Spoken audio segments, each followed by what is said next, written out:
आगामी विधानसभा निवडणुकींना घेऊन मनसे अध्यक्ष राज ठाकरे यांनी कार्यकर्ते आणि पदाधिकाऱ्यांशी चर्चा केली। यावेळी राज ठाकरे यांनी पदाधिकाऱ्यांना निवडणुकीसंबंधी कामे देण्यात आली आहे। यावेळी जातीपातीचे विष कालवणाऱ्यांना महाराष्ट्रातून दूर ठेवण्याचे राज ठाकरे यांनी म्हटले आहे।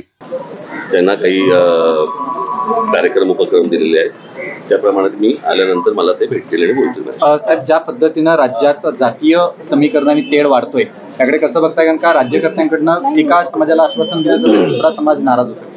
मला असं वाटतं आता ह्या सर्व समाजांना ही गोष्ट समजणं गरजेचं आहे। मी इतकी वर्ष या माझ्या भाषणांमधनं मुलाखतीमधनं मी सांगत आलो, या जातीपातीतलं काही होणार नाहीये।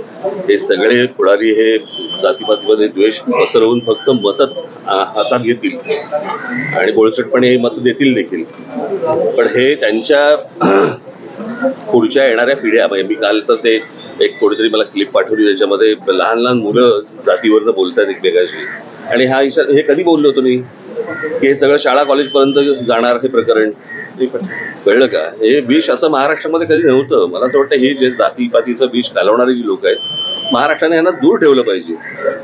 किती आवडलेलं काही असलं, की आवडता पक्ष असेल ना तर अजून आवडती व्यक्ती, पण असलं जर विष घालवणार असेल तर पुढच्या पिढ्यांनी कसं जगायचं, काय होणार महाराष्ट्राचं? आणि मी नेहमी सांगत आलो की जे उत्तर प्रदेश बिहारमध्ये ज्या प्रकारे सगळ्या गोष्टी सुरू आहेत तसं महाराष्ट्रात उद्या सुरू होईल, खून खराबही होतील याच्यावरनं।